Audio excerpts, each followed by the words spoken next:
With Dane Waters. I'm your host, Dane Waters. It's always a pleasure to be here. I'm broadcasting today from lovely, beautiful Vietnam. And I'll tell you, this is a stunningly beautiful country. I'm up in Hanoi. The last time I was in this country and I was broadcasting, I was down in Ho Chi Minh. And I'll tell you, the difference between the two cities is just like night and day. Where, up in the north in Hanoi, which was the capital of North Vietnam, it's still very communist. You walk around, you see, communist flags, you see Lenin statues, you see all of this kind of stuff. It's really like you've been transported back 50 years. It's amazing. But the other thing that's interesting is that, this is a very culturally diverse country. I mean, I went to this, what they call the Museum of Literature yesterday, which has been around for over 1,200 years, over 1,200 years. I mean, America as a country, and this is what people forget, it's only been around for 300 years. We're a very new democracy, and actually, I guess the same could be said for Nigeria because it hasn't been around for 200 years as far as Nigeria.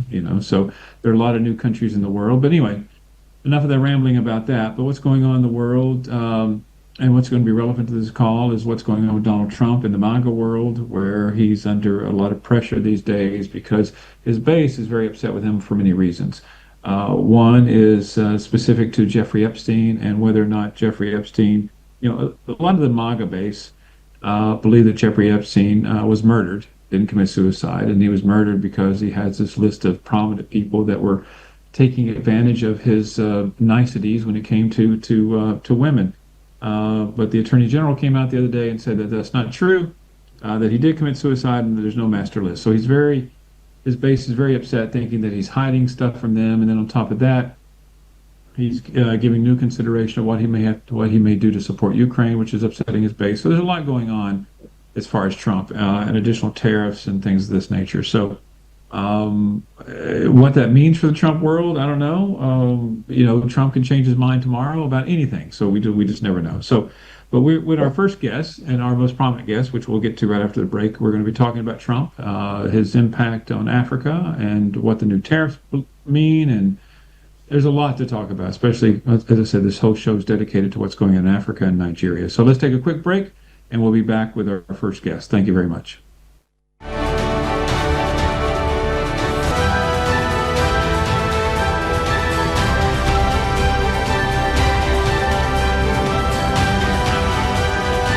What we've always maintained is the never Trump.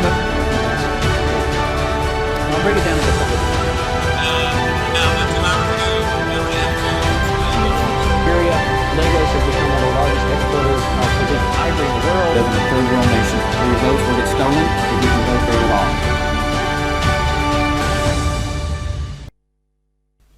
Welcome back to Around the World with Dane Waters. We have a lot to talk about today, and today's focus is going to be about Africa, and not just Africa, but specifically what the Trump universe means for Africa, because there's a lot going on, as we know. I won't spill the beans, as they say. We'll let our prominent guest here, Senator Ben Murray-Bruce, who's also the chairman of Silverbird Studios. Anyway, Ben, welcome to the show. Thank you very much, Dane. How you doing? I'm doing great, man. I'm doing great. So let's talk. First of all, I don't know where to begin this conversation other than, there were 5 countries, I believe it's 5 countries that were just invited to Washington to meet with Trump. And, and these are what I would consider very small countries compared to others in Africa. What do you make of the fact that Trump just invited these 5 nations for a meeting at the White House? Well, first of all, I don't know what the agenda is, or what he wants to accomplish with those 5 countries. It can't be for strategic military purposes because they're very small countries, and it can be for economic reasons. I don't know. Only Trump can answer that question. But he didn't invite Egypt. He didn't invite Nigeria. He didn't invite South Africa. So maybe we should ask Trump directly what he wanted to accomplish by inviting small countries to the White House. I don't know. That's a hard one. Well, first of all, you'd have to assume that he has a logic behind what he did, but let's assume that he did for a second.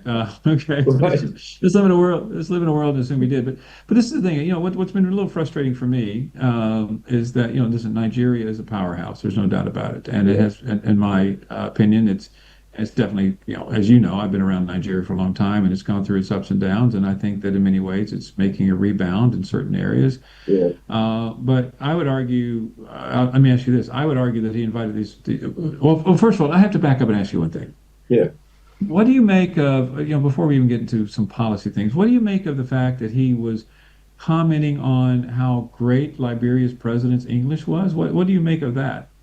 I think he genuinely does not know anything about Africa. He doesn't know how we speak. He doesn't know much about Africa. And he probably doesn't know that Liberia was set up by free slaves from America. And I don't know how many Africans he's met in his lifetime. I don't think it was an insult. I just think he didn't know, and he was pleasantly surprised in how well the president spoke. That's my view. I don't think some people think he was insulting Africans. I don't think so.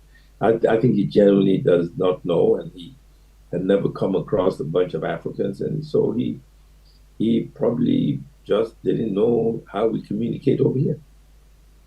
Well, yeah, okay, okay. Well, first of all, I agree with you. I don't think he meant it as an insult. I don't think he just was in any way trying to insult the president of Liberia. But I do find it quite interesting that first of all, it's just, well, the way he conducts foreign policy is a little mind scratcher as it is. But why would you even say that? Hey, dude, hey, your English is good. I mean, come on, in front of the press, are you going to like slap him, back slap him, and when you're in the green room before him? Because Trump says what he thinks. That's what he does. He's just not a normal president. There's never been a president like that in the history of the world.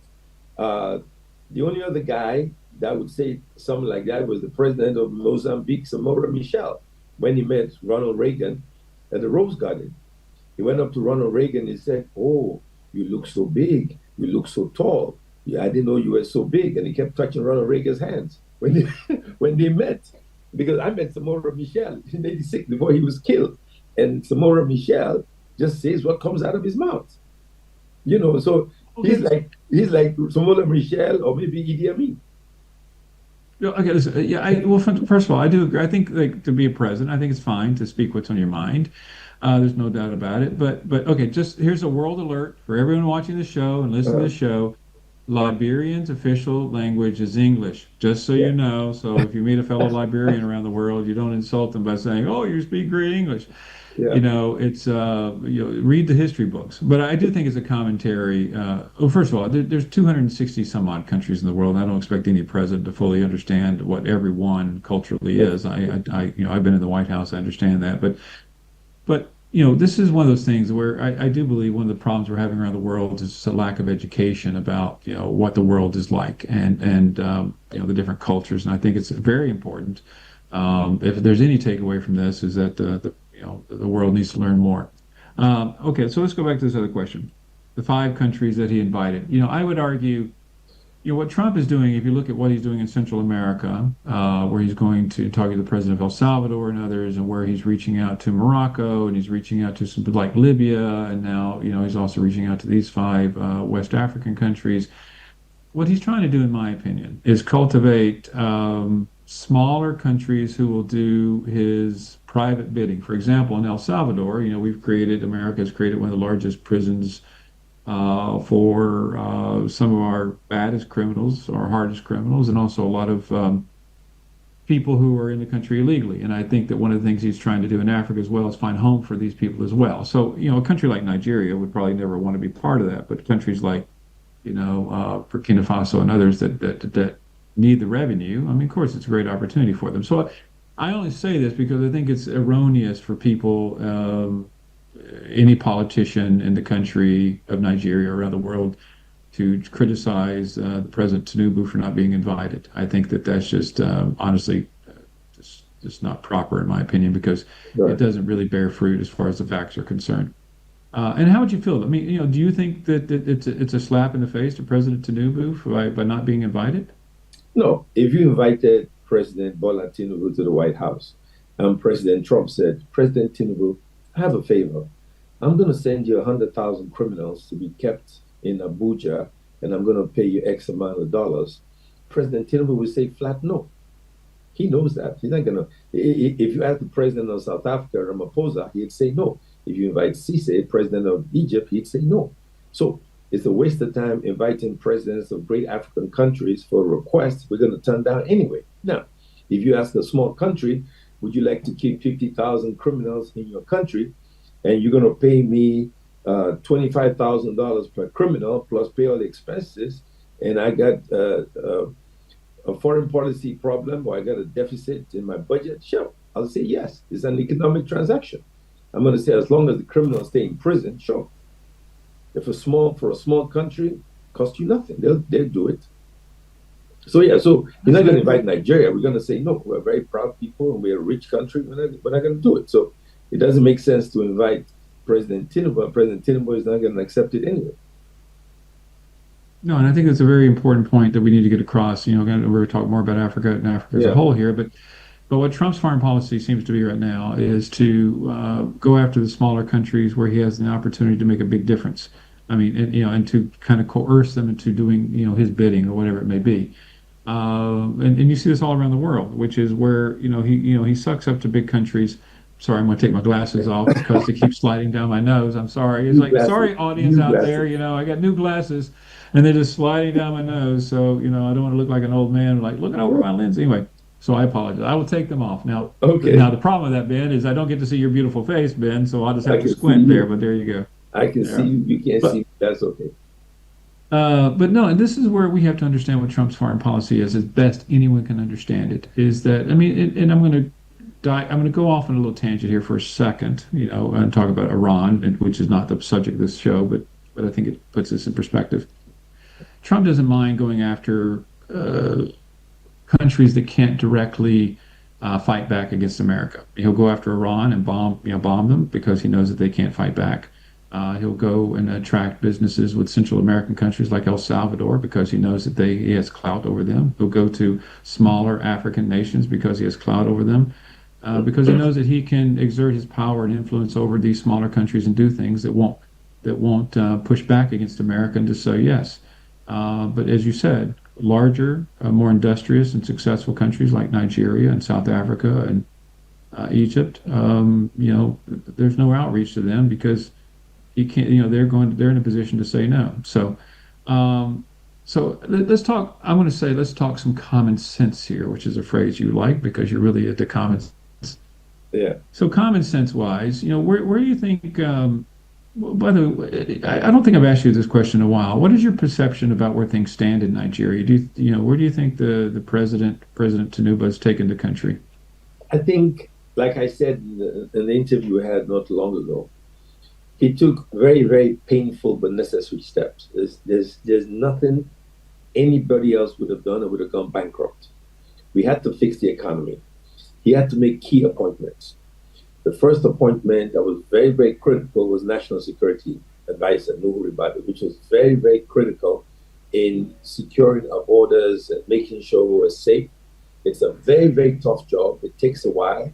There's other indoctrination that needs to take place, but that is work in progress. We then appointed Yemi Cardoso, the CBN governor, to stabilize the currency, which is done very, very well. And we have a stable economy. The currency is stable, it's getting stronger. And again, it was painful for the devaluation, but that is going on well. Then he said, I think what he's done to infrastructure, I think, is what Roosevelt did during the Great Depression. Here's the biggest problem in Nigeria. If you had World War III today, Nigeria will be self-sufficient. All the fruits, all the food, everything we need to survive, you have in the country. The biggest problem you have is if you want to get food from the north to the south, it takes 3 days. From the east to the west, it takes 3 days. There is no way to interconnect the country with roads and rail. And he's focusing on that. And a lot of people miss the point. If you grow mangoes in the north and it takes 3 days to get there, two things. One, it's not going to be fresh. And two, it's 4 times the price. But if the infrastructure is right, rail and roads, and you can move goods from the north to the south, east to the west in 12 hours by train or by road, then cost of food items drop significantly by as much as 70%. You need to get it right. Without the infrastructure, you can't do it. And he's spending a fortune on infrastructure, the Calabar Coastal Road, the Maiduguri, the Maiduguri Road. And these things are important. It takes time, but ultimately, cost of living will drop, cost of food will drop, inflation will drop, and we will see the benefit. And sometimes, when great leaders show up, it takes a while. When they leave office, they say, wow, we miss him. But it's the pain we have to go through. President Tinubu is doing a great job. It's painful. I think the biggest problem is maybe they're not communicating what he's doing to the public enough. If they did that, they will understand. You got to take short-term pain for long-term gain. There's just no way out of it. Every great president must do that, otherwise the country collapses. No, I agree. Listen, politically around the world, that is the thing. I mean, every country that has economic issues, people get upset with the European Union, not the issues, the governmental entities which give money, IMF, for example, International Monetary Fund, like in Greece, they require austerity programs in order to give the money. They require austerity programs in Spain. I mean, and the pain people went through, and they hated it. Yet those austerity programs made these countries economically viable. So you're right, no pain, no gain, and that is exactly what has to happen. So let's talk about Trump again and in Africa. Do you think that the Trump administration economically is is investing properly in Africa? I don't think Africa is his focus, but is Trump any different from previous presidents? All the coups that took place in Africa after independence were CIA inspired. You overthrew governments all over Africa because they disagreed with your policies. Lumumba, a lot of African countries were overthrown because he just disagreed with them. So is Trump basically saying what he's thinking, as opposed to previous American presidents who worked with the CIA to destabilize African countries? That's a question. And two, historically, Republican administrations have been good to Africa. The Democrats not so good. So I don't know. Trump is facing a world different from a Cold War between the East and the West. Now he's dealing with Iran and Israel, China and Taiwan, Russia and Ukraine. Maybe his focus is not here, not because he doesn't want to, but because circumstances of the world that he finds himself in is different from what he imagined. He keeps talking about peace, but then we have all these wars. So I don't know. Well, I mean, this is the thing. Okay, let's talk about that. I mean, yeah, I agree. I mean, yeah, I know he has a lot of focus all over the world, but what to me that misses in his foreign policy is, for example, he's going after BRICS right now, okay, which is Brazil, Russia, and India and China. You know, the BRICS is so it's South Africa. I mean, and he's going after them, and he's actually even proposing of putting a 50% tariff or whatever it is on Brazil if they continue their investigation of Bolsonaro. I mean, he's using tariffs as a weapon, which I think is a little nuts, but. But when it comes to BRICS, I mean, where do you think Nigeria fits? Let me say this, because you're right, because there is a global conflict war between East versus West versus China and BRICS and America. And all the countries in between are going to have to choose a side. Where does Nigeria come down in that regard when it comes to BRICS and which side to choose between China and America? First of all, if you look at Nigeria's foreign policy since independence, we're always non-aligned. We never choose the East or the West. We want to be neutral. We don't want to get caught up in a war between the East and the West, whether it's a real hot war or a cold war. So I don't know if we're a member of BRICS, so we're trying to become a member of BRICS. But I think it's important for Nigeria to be neutral and to trade with every bloc. But if BRICS brings some advantages to Nigeria, especially with the naira being used to buy products in China and vice versa, it helps our economy. We have to survive.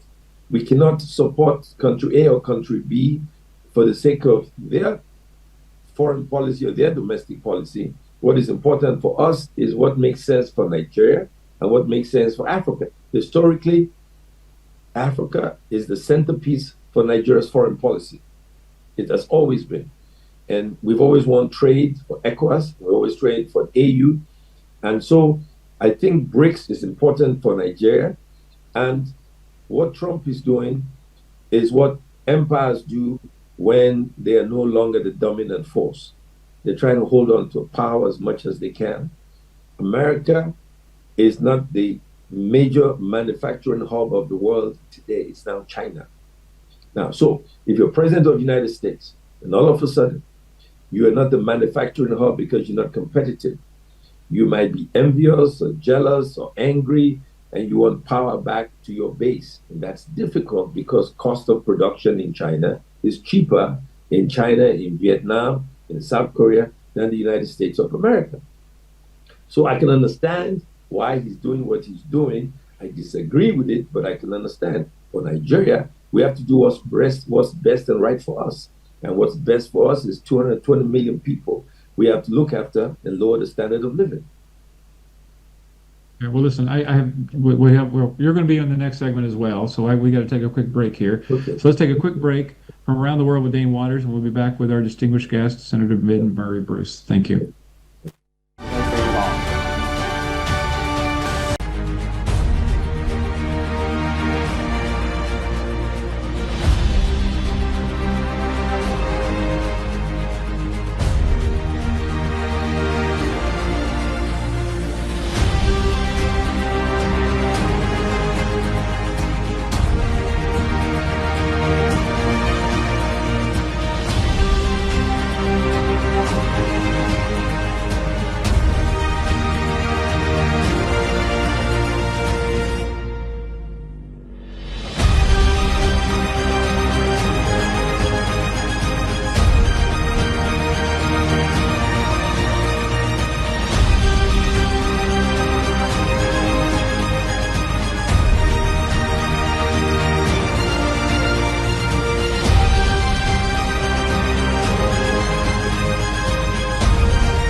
Welcome back to Around the World with Dane Waters.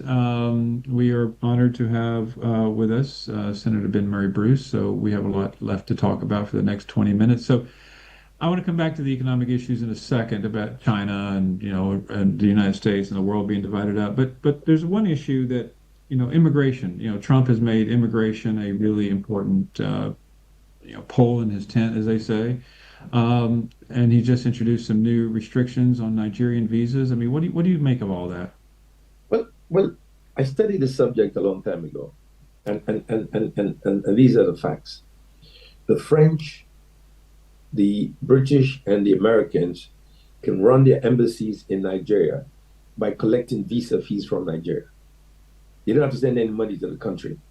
There's an imbalance of travelers leaving Africa to these countries are Nigerians and Americans coming to Nigeria, the French or the Germans, and so on.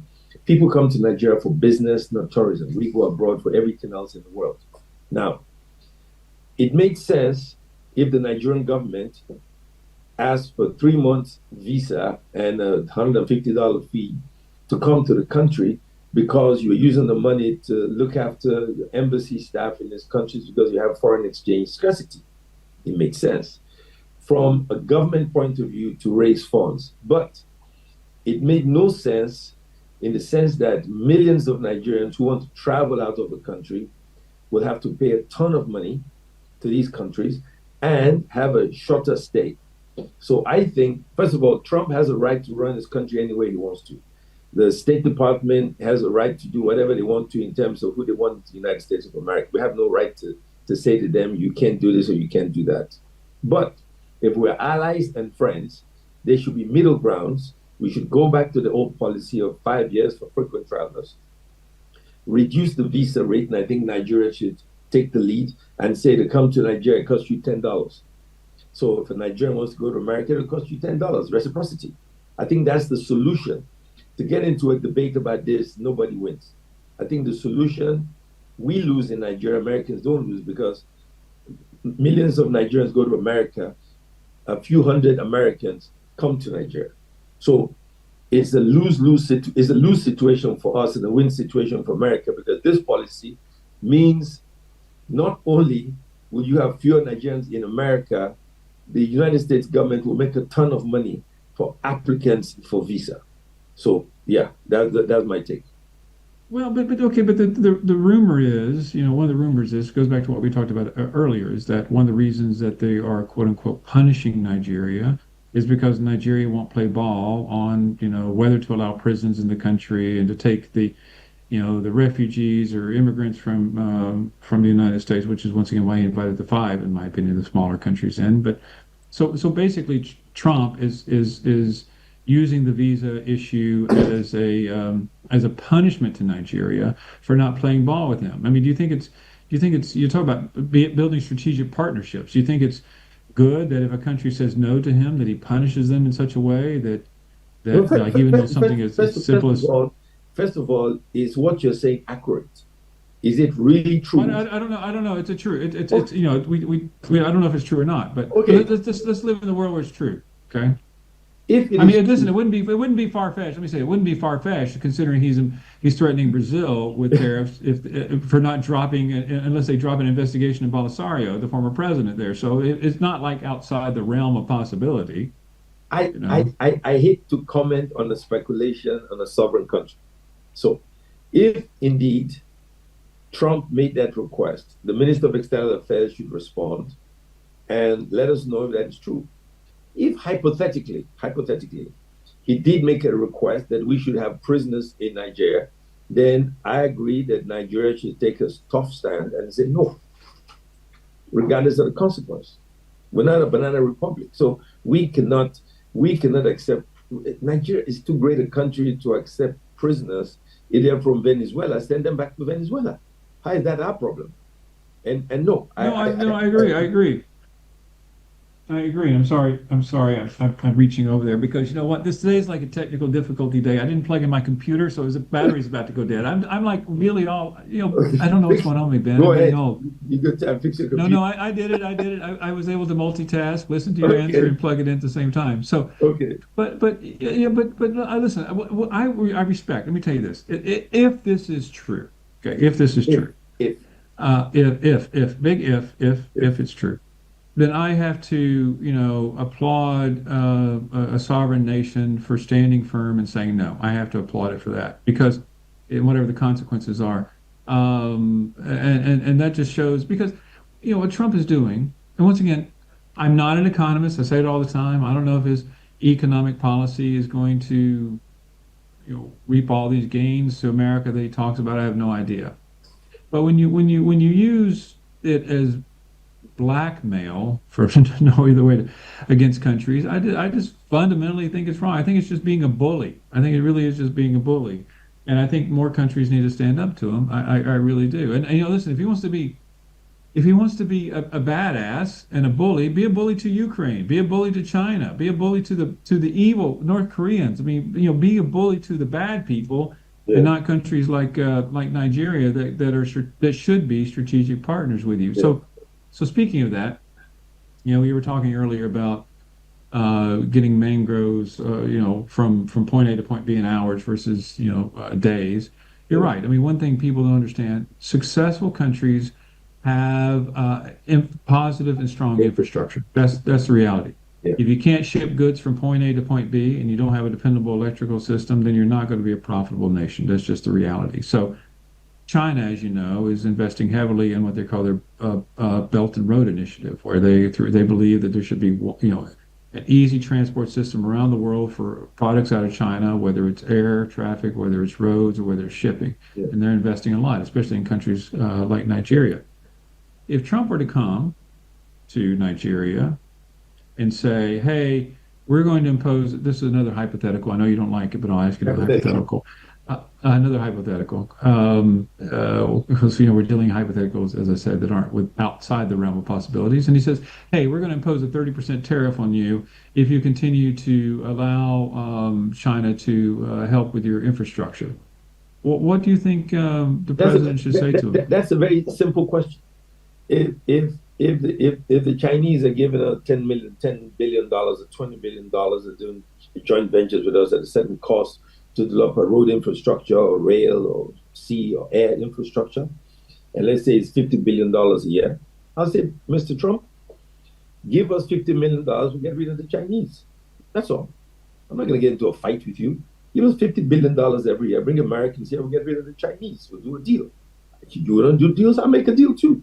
Now, if he says there's no deal, I say, well, how do you want us to provide these services? Then we're going to say no to you. Secondly, what do we export to America anyway? Crude oil. Okay, if you don't want a crude oil, we don't manufacture. We'll sell the crude oil to China, India, somewhere else. Nigeria can never lose this debate. What are we going to lose? Nothing. You don't buy anything from us anyway. You buy it from the Middle East. No, you buy it from Asia. You buy it from South Africa. What do we export to America? Crude oil, right? We'll sell the crude oil somewhere else. There's always a demand for our product. So I think hypothetically, if Mr. Trump said that hypothetically, Nigeria has nothing to lose, really, hypothetically. No, well, okay, I agree with that. I mean, hypothetically, but the point I'm trying to get across with all these questions is that the people around the world, especially my experience in Nigeria, is that they think President Trump is great and wonderful, and America's a great country, which it is a great country. I'm not going to say anything Definitely. negative about my country. But a country like Nigeria must stand up for itself. It's absolutely, it must not kowtow to any country, and not even America. And I think that's an important message that we need to get across to the people of Nigeria and all of Africa, is that there's nothing wrong with pushing back on America. Would you agree with that? I agree. Listen, right now you're in Vietnam. Where's that? Ho Chi Minh? Where are you exactly? I'm in Hanoi. I'm up in the north. I'm in Hanoi. Yes. You're in Hanoi. Remember during the Vietnam War, they asked the leader of North Vietnam about the war with the Americans. His response was, "Why should I worry? I've been here through 5 presidents. In 4 years' time, they're going to change the United States president. Sooner or later, Americans are going to lose this war." And he was right. Whatever policies the US government has today, in 4 years, the policy will change. Because in the democratic world, you will have new elections, your policies will change, your leadership will change. So we should not be having a fixation on whoever occupies the White House at this point in time. 3.5 years from now, 3 years from now, somebody else will be president of the United States. The policy of that individual will certainly be radically different from the policies of Mr. Trump. So if I was the president of Nigeria, I'll wait him out. Just like I think that that's a very valid point. So these smaller countries that are in West Africa, do you think they should wait it out as well? I mean, do you think that the No. Africa Union should take a more aggressive role against the Trump administration? No, they shouldn't. I'm making a deal. If I was the president of a small country, and you're going to build me, let's say I'm in a country with 50 islands. What's that? Alcatraz. You had Alcatraz of San Francisco. I'll say, okay, on one of these islands, I'll give it to you. You can put 100,000 prisoners there, but I want $5 billion to grow my economy. After 20 years, you take the prisoners away. Not going to hurt anybody. I would do a deal. I wouldn't be insulted if my population was 300,000, 1 million people, and you're going to give me all that money just to keep some people there. Now, if you say you're going to give me some waste, some nuclear waste or some toxic stuff that could destroy the environment, sure, I would say no. But if you're going to send me prisoners, sure, I'll do a deal with you. I will make deals every day. So the AU shouldn't get involved. It should be country to country. If Trump can get these 5 countries to accept prisoners for a lot of money, sure, I'll do it. That's my view. But for Nigeria, I would say no. How critical do you think America is to Nigeria's future? Like when you talk about terrorism, you talk about military support. I mean, do you think that America is critical to the future of Nigeria? Very, very, very critical. Look, There are two people in the world that are very similar: Americans and Nigerians. We have one and the same. Americans and Nigerians are arrogant. Americans and Nigerians are conceited. Americans and Nigerians are crazy. Americans and Nigerians say what they think. Americans and Nigeria are industrious. Americans and Nigerians have the greatest entertainment sports industry in the world. Americans and Nigerians are the most ambitious people in the world. Americans and Nigerians are made for each other. So I tell you, we are the same people. All your black athletes that are great, all from Nigeria, and there's no way we can survive without each other. We love each other. We want each other. We may disagree with your foreign policy at any point in time, but that foreign policy gets reversed. So it doesn't matter. You're in Vietnam. I'm sure when they fought that war from 65 to 70, when Ford became president, that's when it ended, 76, right? 73. 73. 73. Okay, the 20 years you were there. If anybody had told you then that you would be sitting in North Vietnam having this conversation, remember, when Americans left Vietnam, you left 500,000 babies, half Vietnamese, half Americans in Vietnam. 500,000 children were left behind in orphanages. When the war was over, Time magazine did an interview of a young girl who was 17 years old. He said, "What makes you happy today?" The young girl said, "For the first time in my life, I can stand up and look straight." For 17 years, she was afraid and scared of her American blood. She always looked on the floor when she was walking because the North Vietnamese would prosecute her because she had American blood in her veins. That's how bad. Another story. When I ran the network, you had the East and West conflict. Soviet Union took Nigerians to Russia so they could indoctrinate them. When they left, they came to me. We had 50,000 American Nigerian babies in orphanages in Russia. They asked me to do the story. I said, how could I find their fathers? 50,000 children with Nigerian blood were stranded because when the Soviet Union collapsed, they sent the Nigerian students back. They had no money. They couldn't look after these kids. The kids were ostracized, not looked after by Russians because they had black blood. You left 500,000 babies in Vietnam because they had American blood. We need peace in the world. We can't afford to be fighting and killing each other and destroying the next generation of people. So I think Americans and Nigerians are one and the same. And I guess we commit the same crimes everywhere we go, we make babies. So please, I know we're in Vietnam. I don't want you to come back to me now and tell me you got somebody pregnant in North Vietnam. No. Listen, listen. You guys have a high birth rate as it is there in Nigeria. I don't think I need to. We're talking of Vietnam now. Vietnam. I know. Listen, well. I know you very well. You're embarrassing me now, Ben. You really are. But let's move on to something else. Yeah, it is a live TV show. So let's in Vietnam, my friend, 500,000. You know what that is? Yeah, well, okay. For the record, none of those 500,000 are mine. Well, that I know of. So okay, I don't know. Okay. Thank God they're not going to do a DNA test here. Okay. But so let's talk about the future. You have what I really care about, just me personally, is that you're right. Peace. We need peace, but we can't do peace through capitulation. I mean, there have to be values that sustain that peace, because if every country sells out their values and just accept peace at capitulation, then the bad guys honestly are going to take over.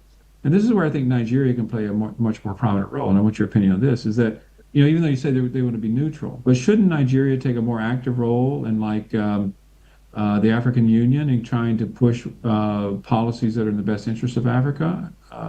What do you think about that? I think President Tinubu should be president of the African Union, and I think Africa should be united as a country, be one of the greatest economies in the world.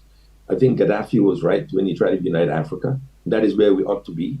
Africa ought to be united, have one foreign policy, have one army, have a connectivity between all 50 plus countries, and because if we're not big, we can't be successful. Small countries can make great foreign policy. You're not going to have a seat on the United Nations Security Council. We have to be a country. Nigeria is a big country, Egypt, South Africa, Ethiopia, but united, we are better off. And I think the only way for Africa to have its place in the world is to be united as a country, as opposed to 50 some countries in Africa. Some are just too tiny.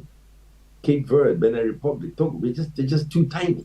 They're too tiny. And Congo is at war, where all the minerals and everything is Congo. They're at war all the time. But I'm happy Trump has facilitated some peace between Rwanda and Congo and Uganda. If that peace stays and we can survive, yeah, Africa should be united. And I think President Tinubu should try to be president of the AU, and President Tinubu should never apologize for what he's done to create the infrastructure Nigeria needs. It is very, very important. And those who don't understand, it's sad, but there's nothing he can do about it, but keep moving forward, fix the infrastructure of Nigeria. Once that is done, you have roads, you have rail, you have power, we can fix our economy, and we are less dependent on any other country in the world.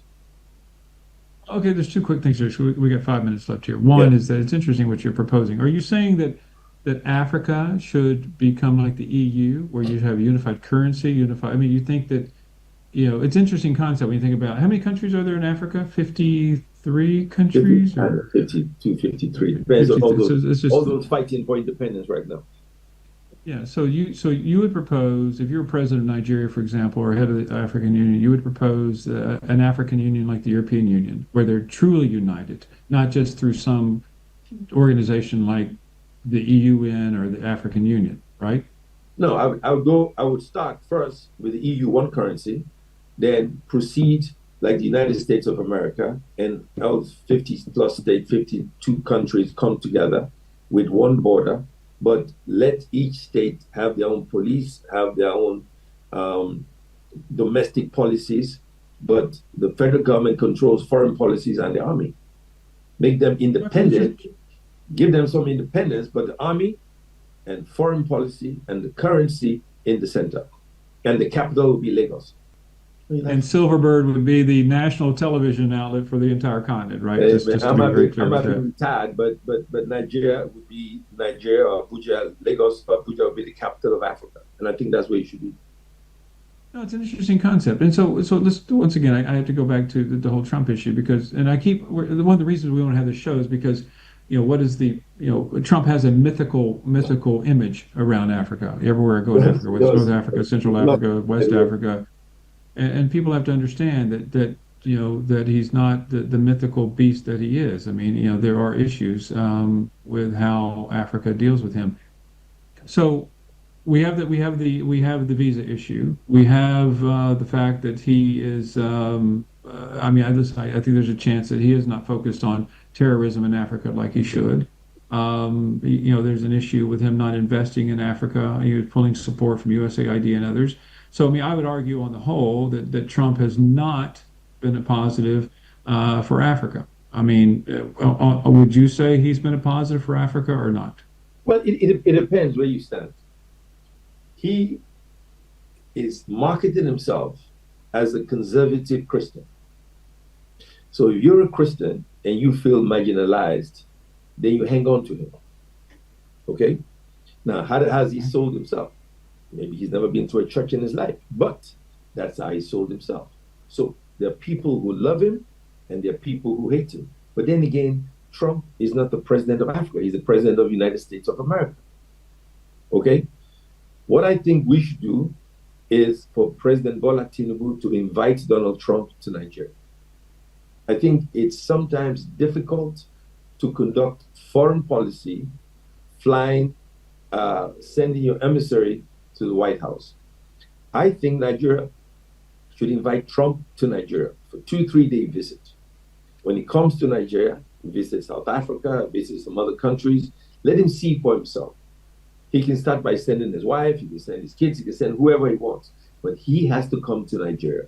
I think once he comes to Nigeria, like Clinton came to Nigeria, like George Bush came to Nigeria, once you come to Nigeria, and you see the people and the love we have for the United States and the opportunities and all the rare you want and all the business deals you can do, you can make a difference. But if all he thinks about is Saudi Arabia and the war in Ukraine and Israel and China, for how long can we talk about China? For how long can we talk about Saudi? After a while, you get bored. Africa. No, I agree. I agree. And I hate to cut you short because we got to leave here in a second, but I agree. I think that first of all, I think it's a great idea that President Tinubu would to invite President Trump to Nigeria, and I think that President Tinubu, if you're listening, that's the word of advice from those two old bald men here. But number two, I think that you're right. I mean, Trump. I think that this administration. And I'm a Republican, so let's just remember that this administration is losing sight of the importance and the strategic partnership of countries like Nigeria and the rest of Africa. And you got 30 seconds to answer this question. Where do you see U.S. Africa relations in 2 years? What's your prediction? If Trump takes the bait, he comes to Nigeria, he sees Africa for what it is, his views about Africa changes. Trump is a deal maker. He says what he thinks, and he thinks what he says. Now, he needs a different perception about life and about Africans. He needs to be here to see it. He's not watching it on TV. Watching it on TV, he's going to see the wrong side of Africa. He needs to be here. If he comes here, it changes. It'll be positive. And I think, one, we'll fight the terrorists. He'll give us what we need to fight the terrorists. And we want trade, not aid. We're not beggars. Trade, not aid. We don't want nothing for free. Just work with us as equal partners, and we'll be fine. Listen, sadly, I got to wrap it up, but I love that saying, trade, not aid, because that's exactly where I think Africa needs to be. They don't need to be asking for handouts. They need to be showing that they're self-sufficient and can do what, and they can stand on their own. And I think that will do more to get Trump to support them than asking with a handout. So anyway, thank you, Ben, for being with us. I appreciate it as always. Sorry, I had technical difficulties and I was kind of all over the map, but it's always great to see you, man. It really is. So always. Thanks for being with Dane Waters for Around the World with Dane Waters for this segment. And next week I will be back in London to broadcast. And then after that, who knows where I'll be. But thanks for joining us, and we'll talk to you next week. Thank you.